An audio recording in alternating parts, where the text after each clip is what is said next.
നമസ്കാരം. ഞങ്ങള് KPMSന്റെ കേരള പുലയർ മഹാസഭയുടെ തിരുവനന്തപുരം ജില്ലയിൽ നിന്നുള്ള സംസ്ഥാന ഭാരവാഹികളാണ്. എൻ്റെ പേര് ഡോക്ടർ വിജയകുമാർ. ഞാൻ സഭയുടെ സംസ്ഥാന വർക്കിംഗ് പ്രസിഡന്റാണ്. ഇത് ശ്രീ കൈമനം ദീപരാജ്, അദ്ദേഹം സഭയുടെ സെക്രട്ടേറിയറ്റ് അംഗവും ഈ ജില്ലയുടെ ചുമതലക്കാരനുമാണ്. ശ്രീ തോപ്പിൽ അജി, സംസ്ഥാന കമ്മിറ്റി അംഗം. ശ്രീമതി ലൈല നെടുമങ്ങാട്, സംസ്ഥാന കമ്മിറ്റി അംഗമാണ്. ശ്രീ ശ്യാം സുരേഷ്, അദ്ദേഹവും സംസ്ഥാന കമ്മിറ്റി അംഗമാണ്. നിങ്ങളെല്ലാ പേരെയും ഈ പ്രസ് മീറ്റിലേക്ക് സ്വാഗതം ചെയ്യുന്നു. KPMSന്റെ താലൂക്ക് സംസ്ഥാന സമ്മേളനങ്ങൾ സമാഗതമായിരിക്കുകയാണ്. അതിനെക്കുറിച്ച് നിങ്ങളെ അറിയിക്കുന്നതിന് വേണ്ടിയിട്ടാണ് ഞങ്ങൾ ഈ പത്രസമ്മേളനം ഇന്ന് വിളിച്ചു കൂട്ടിയിട്ടുള്ളത്. KPMSന്റെ ചരിത്രത്തെക്കുറിച്ചോ അതിന്റെ പ്രവർത്തന പരിപാടികളെ കുറിച്ചോ ഞാൻ പ്രത്യേകിച്ച് വിശദീകരിക്കേണ്ടതായിട്ടുള്ള ഒരു ആവശ്യമില്ല. എന്നാൽ ഒന്ന് രണ്ട് കാര്യങ്ങൾ ആമുഖമായിട്ട് സൂചിപ്പിക്കാൻ ആഗ്രഹിക്കുകയാണ്. 1970 കേരളത്തിന്റെ ആദ്യത്തെ മന്ത്രിസഭയിൽ തദ്ദേശ സ്വയംഭരണ വകുപ്പിന്റെയും പട്ടികജാതി വികസന വകുപ്പിന്റെയും ചുമതല വഹിച്ചിരുന്ന ചാത്തൻ മാസ്റ്റർ അവർകളാണ് ഈ പ്രസ്ഥാനത്തിന് രൂപം കൊടുക്കുന്നത്. അന്ന് കേരളത്തിൽ പുലയ സമുദായങ്ങൾക്കിടയിൽ പ്രവർത്തിച്ചിരുന്ന വ്യത്യസ്തമായിട്ടുള്ള സംഘടനകളെല്ലാം ഏകോപിച്ചുകൊണ്ട് കേരള പുലയർ മഹാസഭ എന്ന ഒരു പ്രസ്ഥാനത്തിന് അദ്ദേഹമാണ് രൂപം കൊടുക്കുന്നത്.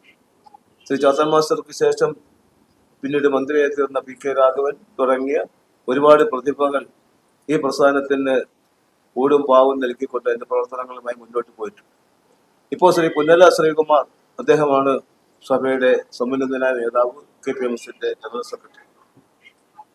ഈ വരുന്ന മാർച്ച് 15, 16, 17 തീയതികളിൽ KPMSന്റെ 55ാമത്തെ സംസ്ഥാന സമ്മേളനം എറണാകുളത്ത് വെച്ച് നടക്കുക. അപ്പൊ ആ സമ്മേളനത്തിന്റെ മുന്നോടിയായി ഞങ്ങളുടെ ബൈലോ പ്രകാരം മെമ്പർഷിപ്പ് പ്രവർത്തനങ്ങൾ പൂർത്തീകരിച്ചു കഴിഞ്ഞാൽ ശാഖാ വാർഷികങ്ങളും താലൂക്ക് സമ്മേളനങ്ങളും സംസ്ഥാന സമ്മേളനത്തിന്റെ മുമ്പായി നടത്തേണ്ടതായിട്ടുണ്ട്. ഈ വർഷത്തെ മെമ്പർഷിപ്പ് പ്രവർത്തനങ്ങൾ ഒക്ടോബർ 15 ആരംഭിച്ച് ഡിസംബർ 31 പൂർത്തീകരിക്കുകയുണ്ടായി. അടുത്തത് ശാഖാ വാർഷികങ്ങളാണ്. എല്ലാ ശാഖകളിലെയും ഉള്ള വാർഷിക സമ്മേളനങ്ങൾ പൂർത്തീകരിച്ചു. അതിനുശേഷം ഇപ്പോൾ താലൂക്ക് സമ്മേളനങ്ങളും നടന്നു വരികയാണ്. ഈ താലൂക്ക് സമ്മേളനങ്ങൾ മാർച്ച് 1 കൂടി പൂർത്തീകരിച്ച് സംസ്ഥാന സമ്മേളനത്തിലേക്ക് പോകും. അതാണ് നമ്മുടെ ബൈലോയിൽ നിഷ്കർഷിച്ചിട്ടുള്ള കാലപരിധി. ഇപ്പോ ഞങ്ങൾ തിരുവനന്തപുരം ജില്ലയുടെ കാര്യങ്ങളിലാണ് സംസാരിക്കാൻ ഉദ്ദേശിക്കുന്നത്. KPMS വലിയ ശക്തിയുള്ള ഒരു പ്രസ്ഥാനമാണ്. സുവ്യക്തമായ ചാഞ്ചാട്ടമില്ലാത്ത നിലപാടുകൾ കൊണ്ട് കേരളത്തിന്റെ പൊതുസമൂഹത്തിൽ നിറഞ്ഞു നിൽക്കുന്ന കേരളത്തിന്റെ ജനാധിപത്യ സമൂഹത്തിന്റെ മുഴുവൻ പിന്തുണയും സ്വീകാര്യതയും നേടാൻ കഴിഞ്ഞിട്ടുള്ള ഈ പ്രസ്ഥാനത്തിന് തിരുവനന്തപുരം ജില്ലയിലും വലിയ ശക്തിയാണുള്ളത്.